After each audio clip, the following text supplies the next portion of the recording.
In order to add or remove lock screen widgets on Samsung Galaxy A36 5G, first we need to go to settings. In the settings you want to scroll down and choose wallpaper and style, and then over here tap on the lock screen. Here you should be able to find add widgets below the clock, so we can tap on this field, and now we should reveal all options or all apps that have widgets that can be added to the lock screen. So for example, I'm gonna choose Samsung Health, and as you can see we have different sizes in some cases.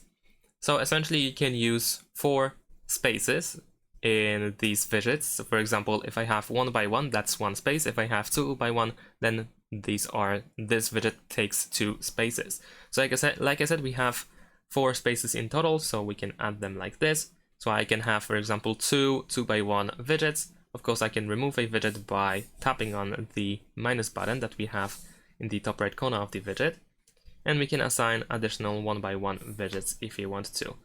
And that is pretty much it. If you want to remove them, then like I said, we can go back here and we can tap on the minus button like this.